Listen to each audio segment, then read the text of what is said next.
దేవుని నామమునకు మహిమ కలుగును కాక. Heavenly light ministries global prayer tower ఆధ్వర్యంలో జరుగుతున్న ఉదయకాలపు స్తుతి ఆరాధన కూడికు మిమ్మల్ని ప్రేమపూర్వకంగా ఆహ్వానిస్తున్నాను. ఈరోజు మనము మట్టల ఆదివారం జరుపుకుంటున్నాం. అందరికీ మట్టల ఆదివారం పామ్ సండే శుభములు శుభాకాంక్షలు తెలియచేస్తా ఉన్నారు. హల్లెలూయా. ప్రభు ఈ భూమి మీద జీవించిన కాలములో మరి జరిగిన సంభవాలలో ఇదొక ప్రత్యేకమైన సంభవంగా మరి ప్రభుని ఆ యెరూషలేము పట్టణంలో ఉన్న వారందరూ కూడా మరి ఆయనను ఒక రాజుగా గుర్తించి ఆయన కొరకు మరి స్తుతి కేకలు వేసినట్లుగా మనము చూడగలము. అంటే ప్రభు ఒక రారాజుగా ఈ భూమి మీద పుట్టాడన్నది అనుకోకుండానే ఇప్పుడున్న మనుషులందరూ కూడా ఒప్పుకుంటున్నట్లుగా మనం చూడగలము. మొట్టమొదటిగా ప్రభు పుట్టుక గురించి జ్ఞానులు వచ్చి యూదుల రాజుగా పుట్టినవాడు ఎక్కడ ఉన్నాడనే ప్రశ్నతోటి ఒక రాజు ఇశ్రాయేలు ప్రజల కొరకు ఒక రాజు జన్మించాడనేది యెరూషలేము నివాసులకి ఆ చుట్టుపక్కల ఉన్న వాళ్ళకి తెలియచేయబడింది. ఆ తర్వాత ఆయన రాజుగా గుర్తిస్తూ ఇప్పుడు ప్రజల సమూహము కేకలు వేస్తున్నట్లుగా మనము చూడగలము. అంటే ఈ పామ్ సండే మరి ఇంతవరకు ఆ యొక్క మనం ఈ 40 దినాలు ఉపవాస ప్రార్థనలో మరి నిన్నటి వరకు కూడా మరి ఆ యొక్క శిలువ ధ్యానాల గురించి మనము ధ్యానించుకుంటూ వచ్చాము. అనేక విధాలుగా ప్రభు శిలువలో ఆ పాటలు పడటానికి కారణాలు ఏమై ఉండొచ్చు, ఆయన ఎలాగున మరి ఆ శిలువలో బలియాగం చేశారు, అసలు ఆ కారణాలు ఏమై ఉండొచ్చు అని ఇంకా రకరకాల విషయాలు మరి యెషయా 53లోంచి గాని మరి కీర్తనలు 22లోంచి గాని ప్రభు గురించి రాయబడిన ప్రవచనాలు, పాత నిబంధన గ్రంథంలో ఈ శిలువను గురించి రాయబడిన ప్రవచనాలు మరి నూతన నిబంధనలో ఎలా నెరవేర్చబడినాయి, ఈ విషయాలన్నీ మనం ధ్యానించుకుంటూ వస్తున్నాం. కానీ మరి ఈ యొక్క ఈ నిన్నటికి 34వ దినం అనుకుంటా. మరి ఇన్ని దినాల నుంచి మరి ఈ యొక్క శిలువ శ్రమల ధ్యానాలు చేస్తున్న ప్రజానీకానికి ఈ రోజు ఒక సంతోషకరమైన దినగా ప్రభు కొరకు మనసారా హృదయమంతటితో కేకలు వేసే దినంగా ఉన్నట్లుగా చూడగలము. అసలు ఈ సందర్భాన్ని మనం చూస్తే గనక అసలు ప్రభువు అసలు అక్కడ ఆ ప్రదేశంలోకి అలాగున వచ్చి మహిమపరచబడటానికి కారణం మనం చూసినట్లయితే లాజరుని ప్రభు బ్రతికించాడు. లాజరు బ్రతికించిన పడిన తర్వాత మరి యోహాను సువార్త 12వ అధ్యాయంలో ఇక్కడ వారు ఒక గొప్ప విందు చేస్తారు. ఆ విందులో మరి లాజరును చూడటానికంట ప్రజానికము బయలుదేరి వచ్చారట. ఆ గొప్ప సంఘటన, ఒక మనిషి చనిపోయి 4 దినాలు పాతి పెట్టబడి తిరిగి బ్రతికించబడుట అనే ఆ సంఘటనను, ఆ యొక్క వ్యక్తిని చూడటానికి ఆ చుట్టుపక్కల ఉన్నటువంటి ఆ యూదయ ప్రదేశంలో ఉన్న వారందరితో ఆ యొక్క బేతనియ మరి క్రిక్కిరిసిపోయిందంట. లాజరును లాజరును బ్రతికించిన యేసుక్రీస్తు ప్రభును చూడటానికి ప్రజల సమూహము తరలి వచ్చారట. నిజంగా మరి అసలు మనుషుల్లో ఈ మాస్ పీపుల్లో ఎలా ఉంటదంటే అసలు అక్కడ ఏదైనా ఒక చిన్న కార్యం, అది సంతోషకరమైన కార్యమైనా వీళ్ళు గుంపులుగా పరిగెత్తుకొస్తారు. అది దుఃఖకరమైన కార్యమన్నా, ఎవరి మీదన్నా కోపం వచ్చే కారణమైన, అది ఏదైనా కూడా వాళ్ళు ఇంకేమి ఆలోచించరు. ఒకళ్ళు మరి ఇది ఇలా జరుగుతుందంటే మిగతా గుంపు గుంపు కూడా వెంబడిపోతారు. అట్టి విధంగా మరి ప్రభువు మరి ఆ యొక్క లాజరును లేపాడనే సంఘటన అసలు ఆ ప్రాంతం అంతట్లో గొప్ప కలవరాన్ని కలిగించింది. ఇక్కడ ప్రభు మీద వారికి ఒక గురి ఏర్పరచబడింది. ఈయన నిజంగానే ఆయన ఏదో మరి రాజు అయి ఉండొచ్చు, లేకుంటే దేవుడై ఉండొచ్చు, లేకుంటే ఆయన చెప్పుకున్నట్లుగా దేవుని కుమారుడై ఉండొచ్చని వారు భావించి ఇప్పుడు ప్రభు అక్కడి నుండి బయలుదేరి బేతనీలో ప్రవేశిస్తా, బేతనీ నుంచి ఆ బేత్పగే అనే ప్రాంతం నుంచి బయలుదేరి ఆయన యెరూషలేము మరి ప్రవేశము చేస్తున్నట్లుగా మనం చూడగలము. అంటే ప్రభు ఎక్కడి నుంచి బయలుదేరాడంటే మరి ఆ బేతని నుంచి బయలుదేరాడు. తర్వాత యెరూషలేమునకు సమీపించి ఒలీవ చెట్ల కొండ దగ్గరనున్న బేత్పగేకు వచ్చినప్పుడు బేతని నుంచి బయలుదేరి యెరూషలేముకు అభిముఖమై వెళ్తా ఉన్నారు.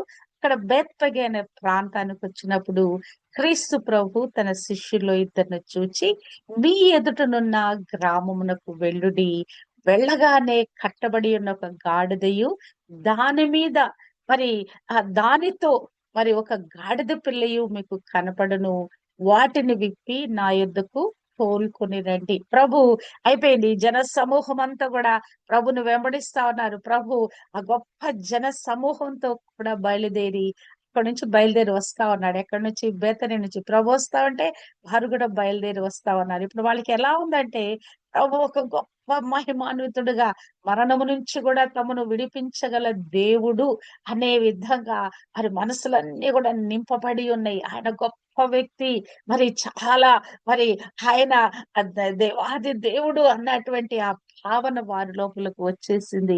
ఎవరు బ్రతికించగలరండి? దేవుడు మాత్రమే కదా మానవులు బ్రతికించగలిగేది. మరి ఆ యెహోవా దేవుడు, వారు ఎవరిని దేవుడని కొలుస్తున్నారో ఆ దేవుని యొక్క మహాత్యము, ఆ దేవుని యొక్క ఆ గొప్పతనము ప్రభులో కనిపిస్తా ఉన్నది. జన సమూహము ప్రభు వెంట పడి వస్తా ఉన్నారు. ప్రాంతానికి వచ్చినప్పుడు ప్రభు అక్కడ ఆగి తన శిష్యులు ఇద్దరిని పిలిచి ఈ మాట చెప్పాడు. అక్కడ ప్రభు అక్కడ చెప్తున్న మాట చూస్తే, ఎవడైనను మీతో ఏమైనను అనిన ఎడల అవి ప్రభువునకు కావలసి ఉన్నని చెప్పవలెను, అతడు వెంటనే వాటిని తోలు పెట్టునని వారితో చెప్పి పంపెను. అంటే ప్రభువు అసలు ఒక మాట సెలవిస్తున్నాడు. ఎవరో ఇల్లది, ఆ ఇంటికి మీరు వెళ్ళండి. అక్కడ 2 గాడిదలు కట్టబడి ఉంటది. గాడిద దాని పిల్ల ఉంటది. తోలుకొని వచ్చేయండి ఇక అంతే కదా. మన మన ఇంట్లో ఎవరైనా ఏదైనా బయట వాళ్ళు వచ్చి తోలుకొని వెళ్తా ఉంటే ఊరుకుంటామండి? ఎవరైనా ఆక్షేపిస్తే ఒక మాట చెప్పండి, ఇది ప్రభువుకు కావలసినదని చెప్పండి అంతే. వారు వాటిని తోలుబెట్టి పంపించేస్తారని చెప్పి పంపిస్తున్నాడు. ప్రభు సర్వంతర్యామి కదా, సమస్తము చూస్తున్న దేవుడు కదా. ఆయనకి మనుష్యుని యొక్క ఆంతర్యపు అడుగు భాగం కూడా కనిపిస్తుందండి. ఆయనకి అన్ని కూడా కనిపిస్తున్నాయి కదా. ఆయన చూస్తున్నాడు అట్లా వాట్ ఈస్ హ్యాపెనింగ్ అని కళ్ళారా మరి కనిపిస్తుంది. సృష్టికర్త అయిన దేవుడు సమస్తాన్ని సృష్టికి కారణభూతుడైన వారికి సమస్తము ఎరిగి ఉన్నాడు ఆయన. మరి అక్కడికి వెళ్ళి చెప్తే చాలు, వాళ్ళు ఇచ్చేస్తారు ఇక అంతే. ప్రభువునికి కావాల్సిందని చెప్పండి, వాళ్ళు ఇచ్చేస్తారంటే వాళ్ళు అట్టి విధంగా వెళ్ళి మరి వారు తక్షణమే, ఇక్కడ ప్రభు చెప్పిన మాట, తక్షణమే అతడు దానిని ఇక్కడికి తోలు పంపునని వారిని పంపెను. మరి అట్టి విధంగా వారు వెళ్ళారట. అక్కడ వీధిలో ఇంటి బయట తలవాకట కట్టబడి ఉన్న గాడిద పిల్ల వారికి కనబడిందంట. అప్పుడు అక్కడ నిల్చున్న కొందరు అడిగారంట. మరి అందుకు శిష్యులు యేసు ఆజ్ఞాపించినట్టు చెప్పగా వారు పోనిచ్చిరట. చూడండి, నిజంగా ప్రభు తనకి ఏదైనా కావాలంటే ప్రభు ఏదైనా తీసుకోలేడా? సమస్తం ఆయనదే కదా. సమస్తం ఆయనదే. ఆయనకు కావాలంటే ఇలా కావాలంటే ఆయన దగ్గరికి వచ్చేస్తాయి కదా. కానీ ప్రభు ప్రతి దాని కూడా మానవునికి అధికారం ఇచ్చి భూమి మీద వారికి సొత్తుగా అనేకమైన వాటిని ఇచ్చాడు ఆయన. తిరిగి తన కొరకు తీసుకోవటానికి ఆయన ఆ ఇంటి దగ్గరికి వెళ్ళండి, వారికి ఈ మాట చెప్పండి, వారు అడిగితే ప్రభు కావాలని చెప్పండి అంటే దేవుడు ఏదైనా కోరితే, కావాలని అడిగితే మనం వెంటనే ఇచ్చేటట్టు ఉండాలండి. తక్షణమే అతడు దానిని తోలి పెట్టును, ఇచ్చేస్తాడు అంతే. ప్రభు అడిగితే, ప్రభు కోరితే. అంటే ఆయా సమయాల్లో, ఆయా సందర్భాలలో దేవుని సేవా పరిచర్యలు అది కావాలని అవసరం ఉంది అని మనం గమనిస్తే గనక తక్షణమే ఆ పని మనం చేయబద్దులమైన. ఇక్కడ దేవుని పరిచర్య కొరకు ఆ గాడిదలు అవసరమైనవి యజమాని ఇచ్చివేస్తా ఉన్నాడు ప్రభు సేవకని. నీవు నేను కూడా ఏది ప్రభు పనికి, ఆ పరిచర్యకి ఏది ఉపయోగమో, ఏది అవసరమో అది మనకు గుర్తిస్తే గనక ఇది దేవుని పరిచర్యకు అవసరం, సేవకునికి అవసరం, ఈ పరిచర్యకు అవసరం అంటే గనక మనం వెంటనే వాటిని చేయబద్దులమైన తక్షణమే అతను దానిని తోలు పెట్టును. నిజంగానే మరి ప్రభు చెప్పినట్లుగా అతను లోబడుతా ఉన్నాడు. మనము దేవుని ప్రజలమైన మనము కూడా ప్రభు పరిచర్యలో ప్రభు కావలసిన వాటిని, ప్రభు సేవా పరిచర్య కొనసాగించబడవలసిన వాటిని మనము కూడా అట్టి విధంగా ఇచ్చివేయుదము గాక. హల్లెలూయా, హల్లెలూయా. మరి మనము చూసినట్లయితే అసలు ఇది ఎలా జరిగింది అని మనం చూస్తే గనక మరి ప్రవక్తల వలన చెప్పబడినది నెరవేరునట్లు ఇది జరిగెను. మరి ఎక్కడ రాయబడింది? ఏ ప్రవక్త రాశాడు? ఏమి రాశాడు? జకరియా 9వ అధ్యాయము 9వ వచనములో రాయబడిన మాట, ఇదిగో నీ రాజు సాత్వికుడై గాడిదను భారవాక పశువు పిల్ల అయిన చిన్న గాడిదను ఎక్కి నీ యొద్దకు వచ్చుచున్నాడని సియోను కుమారితో చెప్పుడి అనున్నది. హల్లెలూయా.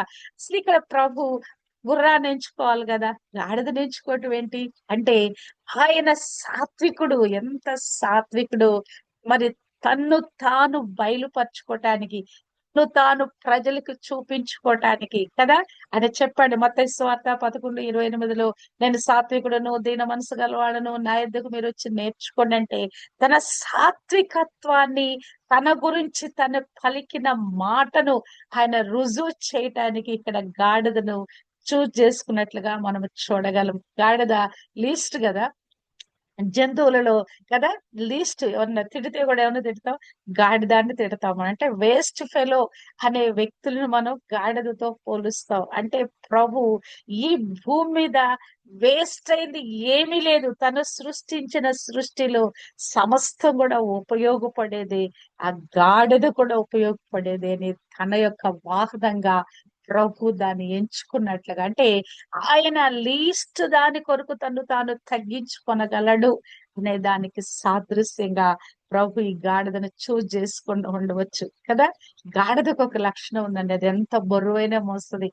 పాతకాలంలో చాకలి వాళ్ళు ఆ గాడిద మీదే తమ బట్టలు మూటలు వేసి దాన్ని నడిపించే, చాలా బరువు, ఎంత పెద్ద మూటలేసి వాటిని నడిపించేవాళ్ళు కదా.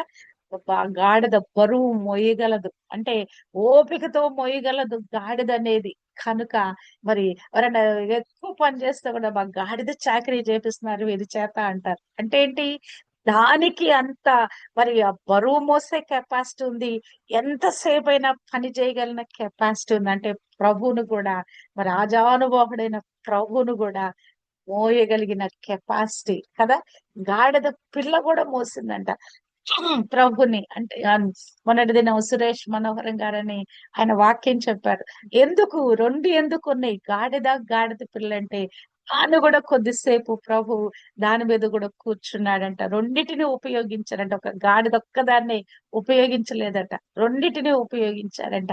అంటే ఈ యొక్క ఈ యొక్క ఈ గాడిద ఆ భారవాహక పశువు, భారాన్ని మోసేటువంటి పశువుని ప్రభు చూస్ చేసుకున్నాడు. ఆ గాడిద మీద ఎక్కుతున్నాడు. రాయబడిన మాట, ఇదిగో నీ రాజు గాడిద పిల్ల మీద ఆసీనుడై వచ్చుచున్నాడు, సియోను కుమారి భయపడకుము అని వ్రాయబడిన ప్రకారము యేసు ఆ యొక్క గాడిద మీద మరి ప్రయాణం చేస్తున్నట్లుగా మనం చూడగలం. మరి మరి శిష్యులు వెళ్ళి ఆ ప్రకారంగా చేశారంట, తీసుకొచ్చారు. ఈ ప్రవచన నెరవేర్పు ఇక్కడ నెరవేర్చబడతా ఉన్నది. గాడిదను ఆ గాడిద పిల్లను తోలుకొని వచ్చి వాటి మీద తమ బట్టలు వేయగా ఆయన బట్టల మీద కూర్చుండెను. హల్లెలూయా. జన సమూహములు అనేకులు తమ బట్టలను దారి పొడుగున పరిచిరి, కొందరు చెట్ల కొమ్మలు నరికి దారి పొడుగున పరిచిరి. వారు మరి ఆ గాడిద పిల్ల మీద తమ బట్టలు వేస్తున్నారంట. మరి విప్పుకున్న వాటిని వేశారా? మరి వాళ్ళకి అక్కడ మరి బట్టలు ఎక్కడి నుంచి వచ్చి ఉంటాయి? వారందరూ జన సమూహము ప్రభుని ఆ బేతరి నుంచి వెంబడించి వస్తా ఉన్నారు కదా. వారికి బట్టలు ఎక్కడి నుంచి వచ్చి ఉంటాయి అంటే వాళ్ళ మీద వాళ్ళకి అలవాటు ఏంటంటే పై వస్త్రాలు వేసుకోవడం అలవాటు కదా. యూదులందరికి కూడా పైన మరి కండువా లాంటిది, ఒక టవల్ లాంటిది కదా, మరి యొక్క రాజకీయ నాయకులు వేసుకుంటారు కదా పైన. అటువంటి పైన వస్త్రాలు ధరించడం వాళ్ళకి అలవాటు అన్నమాట. తమ బట్టలను దారి పొడుగున పరిచిరి. మామూలుగా ఈ యొక్క వస్త్రాలు, ఈ పైన వేసుకునే వస్త్రాలు చాలా కాస్ట్లీ ఉంటాయండి. మామూలు వేసుకున్న బట్టల కంటే. ఇవాళ రేపు మనం చూస్తున్నాం కదా, ఆడపిల్లలు వేసుకునే బట్టల్లో ఈ చున్నీలు అనేవి, పైన వేసుకునేవి చాలా కాస్ట్లీ ఉంటున్నాయి. ఒక్కొక్కటి 1000 రూపాయలు, ఇంకా ఎక్కువ ఖరీదు కూడా. డ్రెస్ కు మించి ఆ పైన వేసుకునే అవి చాలా కాస్ట్లీ ఉంటున్నాయి. నేను అనుకోవటం కూడా, వీరు వేసుకునే పై వస్త్రాలు కూడా కాస్ట్లీ ఉండవచ్చు. కానీ ప్రభు కొరకు వాళ్ళు ఏం చేస్తున్నారంటే, మరి వాటి మీద తమ బట్టలు, దేని మీద? ప్రభు కూర్చునే గాడిద మీద తమ బట్టలు వేస్తున్నారు. తమకున్నటువంటి ఒక పై వస్త్రం అనేది ఒక అహానికి, ఒక గర్వానికి, లేకుంటే ఒక అతిశయానికి కదా, ఒక మరి వారుకున్నటువంటి అధికారానికి, మరి యొక్క పై వస్త్రాలు డిఫరెంట్ కైండ్స్ ఉంటాయి. ఒక్కొక్కళ్ళు ఒక రకమైన వస్త్రాలు పైన వేసుకుంటారు కదా. జడ్జెస్ వేసుకునే పైన వేసుకునే వేరే ఉంటాయి. ఇంకా రకరకాల, మరి వాటిలో రాజకీయ నాయకులు వేసుకునే వాటిలో రకరకాల వివిధ విధాలుగా ఉంటాయి. మరి వారు ఆ యొక్క పై వస్త్రాలు తీసి వారి అధికారానికి సూచనగా, వారి కుటుంబము, వారి పద్ధతికు సూచనగా ఉండేటువంటి ఆ పై వస్త్రాలను తీసి ప్రభు యొక్క ఆ యొక్క కూర్చోబోయే గాడిద మీద వేశారంట. అంటే ప్రభు దగ్గరకు వచ్చినప్పుడు మన ఘనతలు కాదు, మనకున్నటువంటి మరి ఏది మనలో స్పెషల్ క్వాలిటీస్ కాదు, కానీ ప్రభు దగ్గర మనకు ఏది అతిశయంగా, ఏది అహంగా, ఏది మరి ఘనతకు కారణం ఉందో వాటన్నిటిని కూడా ప్రభు ముందు మనము తల వంచ బద్దులమై ఉన్నాం. ప్రభు సన్నిధిలో మనము కదా. దేవుడు అహంకారాలు ఎదిరించి దీనులకు కృపనిచ్చును. అంటే మనలో ఈ లోకానుసారమైన మరి అనేకమైన మనకి భేషజాలు ఉన్నాయి కదా కదా. మరి మనకు మనమే బోస్ట్ చేసుకునే అనేక విషయాలు ఉన్నాయి కదా. వాటిని ప్రభు కొరకు మనము సమర్పించాలని వారు ఆ బట్టలను ప్రభు యొక్క కూర్చోబోతున్న గాడిద మీద వేసి ఉండొచ్చు. వారుకున్న శ్రేష్టమైన వాటిని కదా, వారు ఘనతగా భావించే వాటిని అక్కడ వారు సమర్పిస్తున్నట్లుగా మనము చూడగలము. ప్రభు సన్నిధికి వచ్చిన తర్వాత అసలు మన టాప్ టు బాటాన్ని అక్కడ మనము అనేటువంటి అహాన్ని మనం పక్కన పెట్టేయాలండి. దాన్ని తొలగించుకోవాలి. ప్రభు పాదాల యొద్ద దాన్ని పడవేసేయాలి కదా. ఆఫ్టర్ ఆల్ వాట్ వీఆర్ కదా, మహిమాన్వితుడైన దేవుని ముందు మానవులమైన మనము ఎంత అల్పులు. ప్రభు సన్నిధికి వచ్చినప్పుడు మీ ప్రవర్తన, మీరు మీరు జాగ్రత్తగా చూచుకుని మందిరంలోకి మీరు వెళ్ళాలి కదా. అంటే అసలు అప్పటి వరకు మనం ఎలాగో ఘనతగా బోస్ట్ చేసుకుంటూ మరి ఫీల్ అవుతాం. అదంతా పక్కన పెట్టి దేవుని, ఆయనకు మహిమ తెచ్చే విధంగా మనము ఆయన సన్నిధికి వెళ్ళాలని దేవుడు కోరుకుంటాడు. ఇక్కడ కూడా వాళ్ళు తాము తగ్గించుకొని ఈ బట్టలు వేస్తున్నట్లుగా మనము చూడగలము. ఇంకను పొలములో నరికిన కొమ్మలను ఆ దారి పొడుగున పరిచారంట. ప్రభు ఆ గాడిద మీద ఎక్కి ఎంత దూరము ప్రయాణం చేశాడు. మరి ఆ బేత్పెగా అనే ప్రాంతం దగ్గర ఉన్న అక్కడి నుంచి యెరూషలేము లోపలికి అభిముఖుడే అక్కడికి వెళ్ళేంత వరకు కూడా ఆ జన సమూహం అంతా ఆ యొక్క కొమ్మలను నరికి మరి పరిచారంట. అంటే రారాజుకి వారు జయ ప్రవేశం చేయటానికి వారు అసలు ఆ పని చేస్తున్నట్లుగా చూడగలం. అంటే ప్రభు ఎక్కిన గాడిద, ఎవరు నడుస్తున్నారండి వాటి మీద? గాడిద నడుస్తోంది.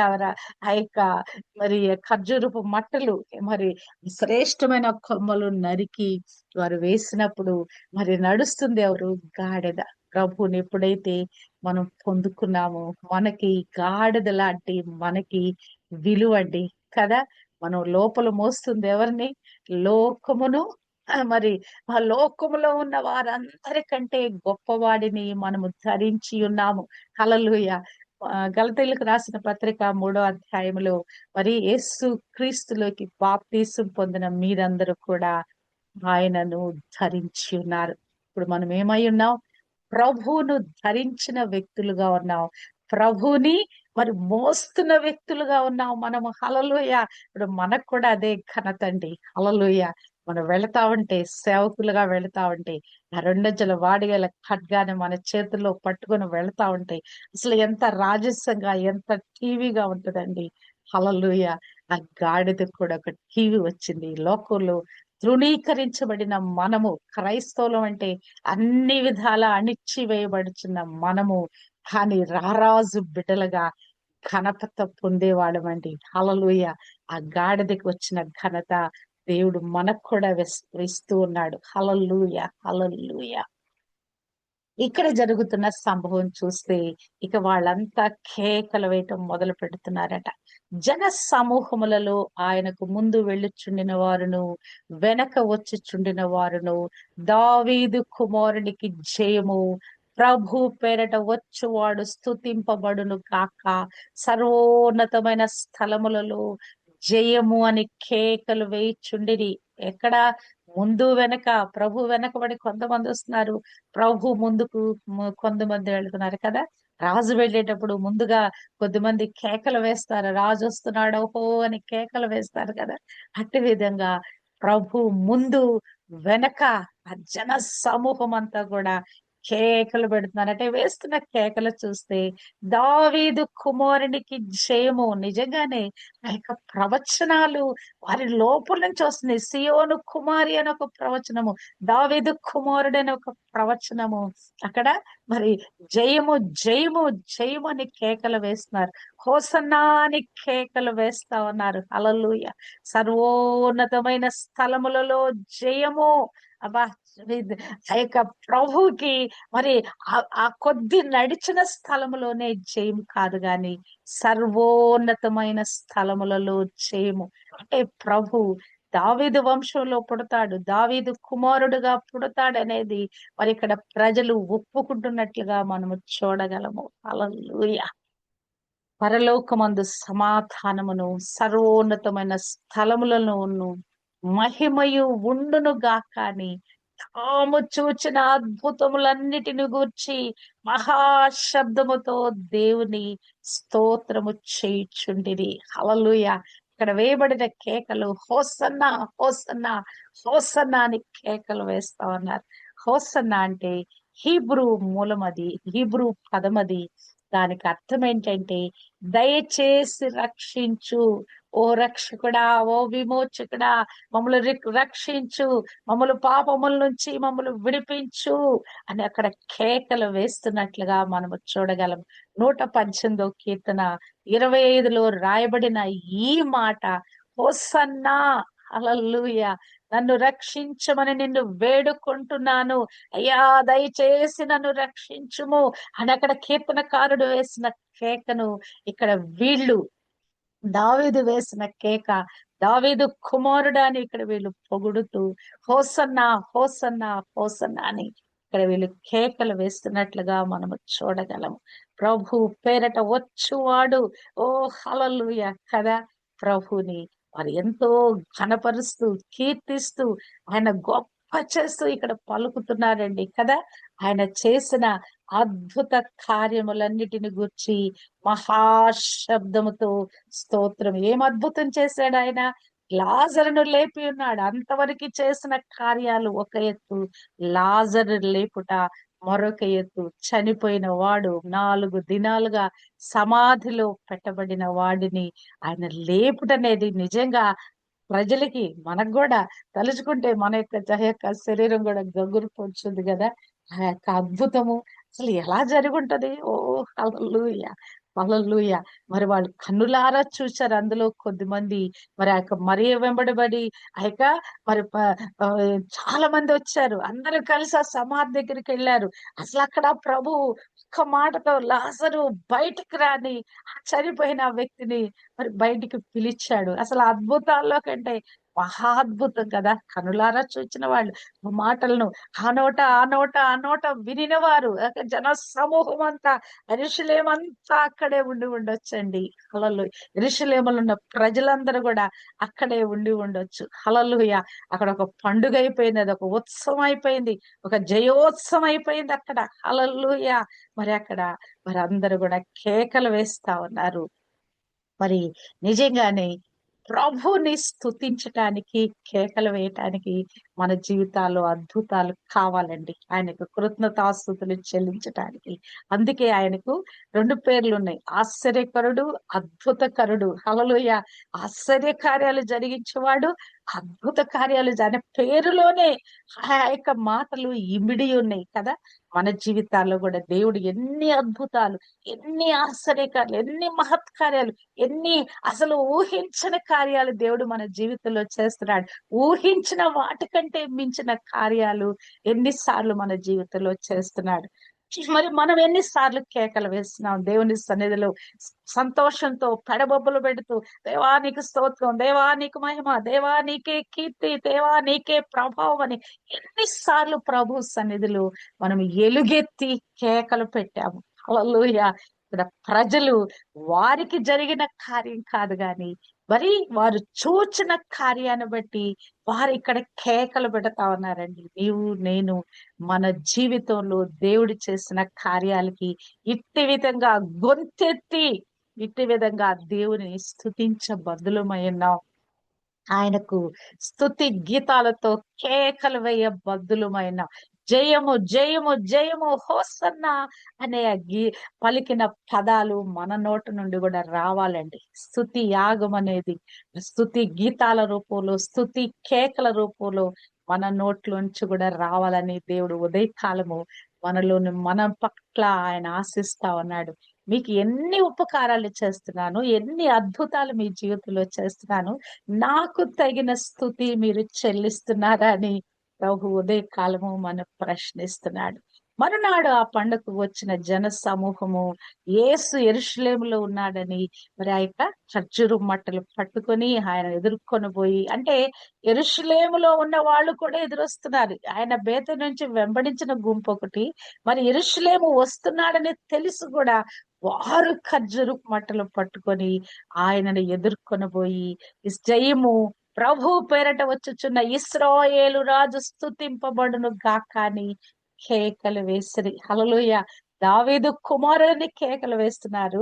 రానయున్న ఇశ్రాయేలు రాజు ఈయన అని వారు గుర్తిస్తూ అక్కడ వాళ్ళు కేకలు వేస్తారు. అంటే ప్రభుని వారు గుర్తించారు. ఆయన యూదుల రాజు, ఇశ్రాయేలు రాజు, కుమారుడు, దావీదు రాజు కుమారుడు అని వారు ఇక్కడ గుర్తించి ఈ కేకలు వేస్తున్నట్లుగా మనము చూడగలం. కానీ ఇంత సందడి, ఇంత ఆనందోత్సాహాల మధ్య కొద్దిమంది ఆక్షేపణలు కూడా చేస్తా ఉన్నారు. ఆ సమూహంలో ఉన్న కొందరు పరిసయ్యులు బోధకుడా నీ శిష్యులను గద్దింపుమని ఆయనతో చెప్పగా ఆయన వారిని చూచి వీరు ఊరకుండిన ఎడల ఈ రాళ్ళు కేకలు వేయునని మీతో చెప్పుచున్నాను అనెను. హల్లెలూయా! హల్లెలూయా! హల్లెలూయా!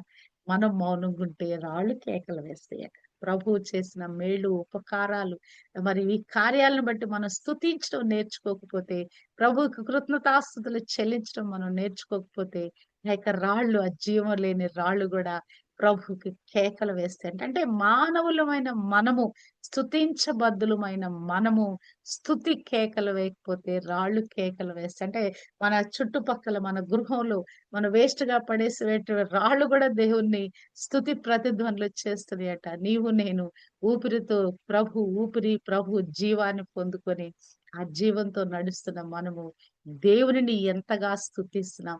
ప్రార్థనలు అయితే ముమ్మరంగా చేస్తాం. దేవా అది కావాలి, ఇది కావాలి, అది ప్రభువా, ఇది ప్రభువా, కన్నీళ్లతో ఇక ఇక రకరకాలుగా ప్రభును విసిగిస్తూ ప్రార్థనలు చేస్తాం. మరి ప్రభువు చేసిన మేళ్లకు ఎంతగా నువ్వు స్తుతి చెల్లిస్తా ఉన్నావు. హల్లెలూయా!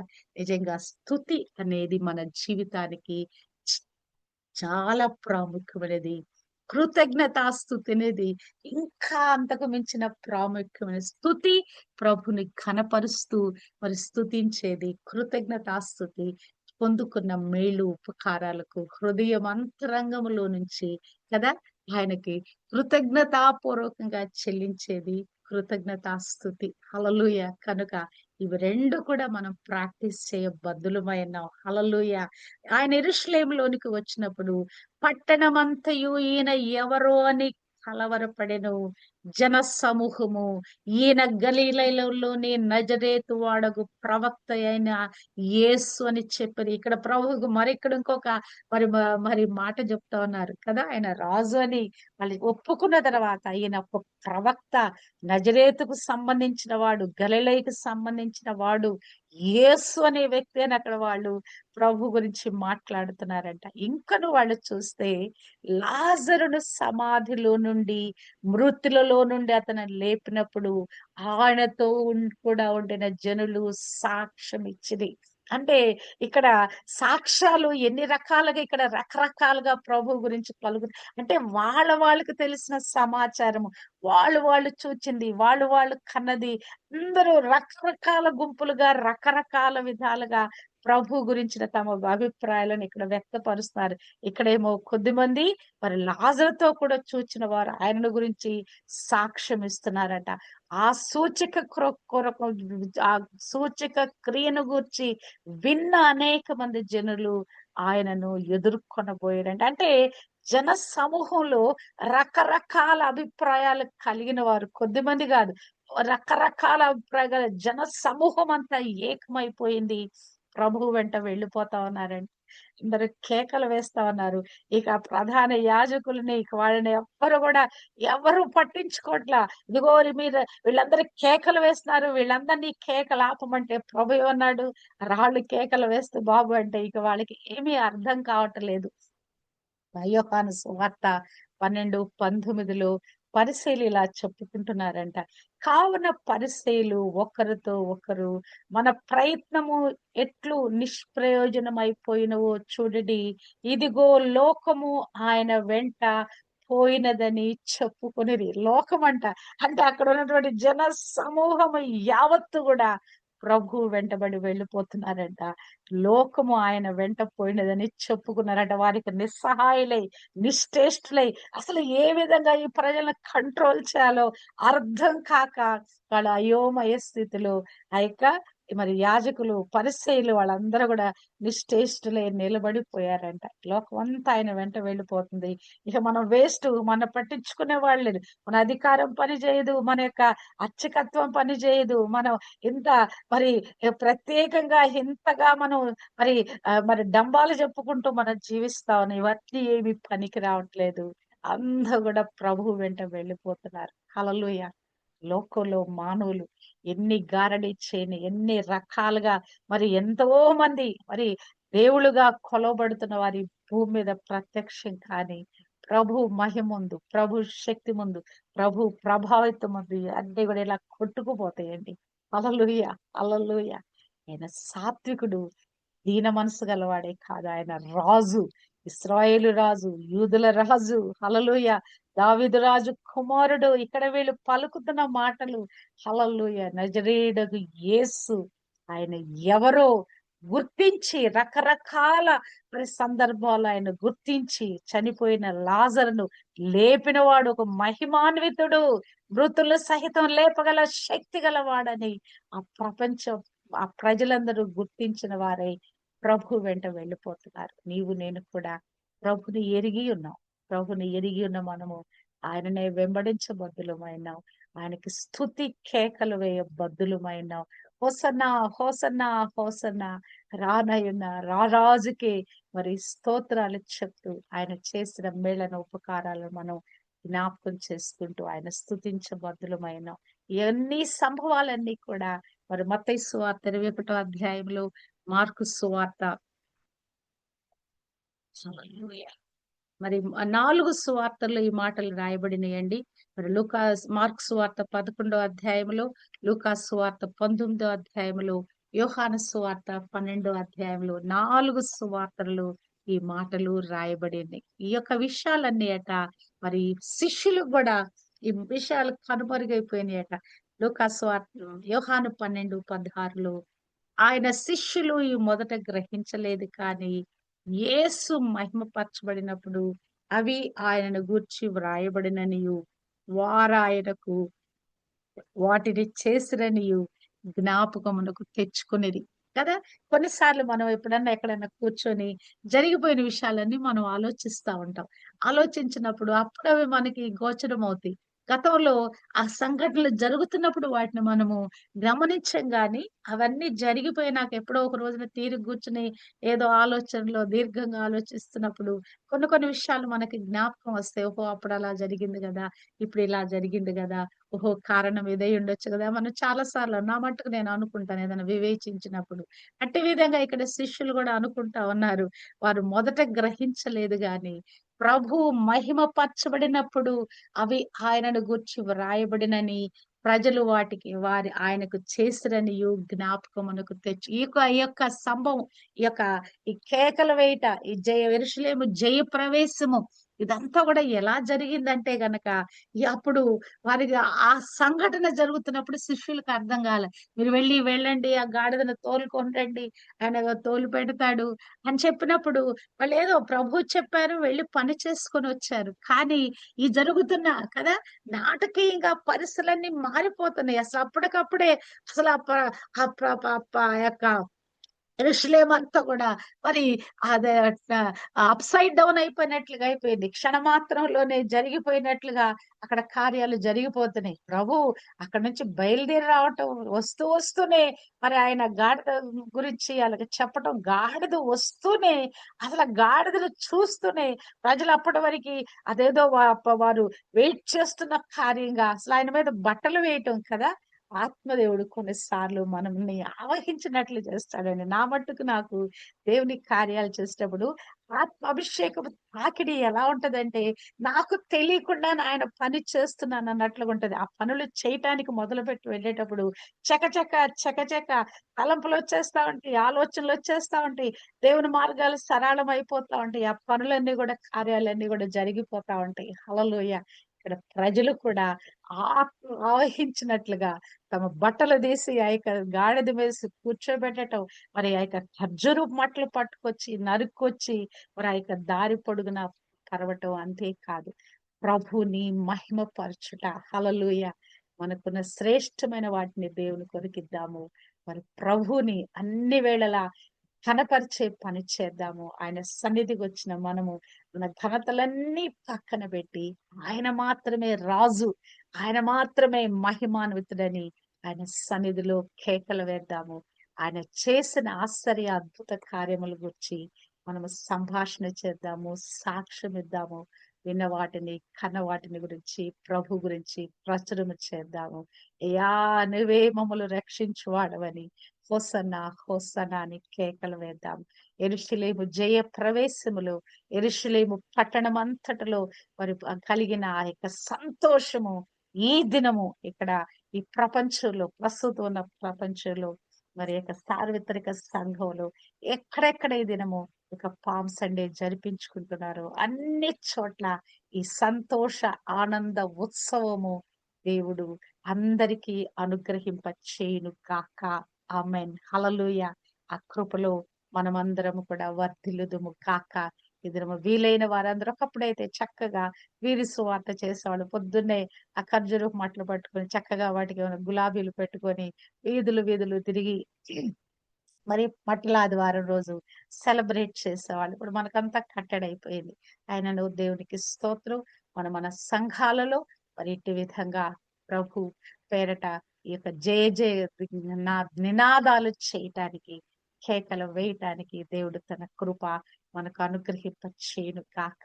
ప్రభు మన రక్షకుడు, మన విమోచకుడు కదా! మనని ఈ విధంగా సజీవుంచిన దేవునికి మనం కేకలు వేయటం ఎంతో ముదావహము. అట్టి విధంగా ఈ యొక్క పామ్ సండేని ప్రపంచ యావత్తు సార్వత్రిక సంఘము సంతోష ఆనంద ఉత్సవాలతో దానిని నిర్వహించుకొని దేవుని చేత గొప్ప ఆశీర్వాదాలు పొందుకొనును గాక. దేవునికి మహిమ కలుగును గాక. ఆమేన్.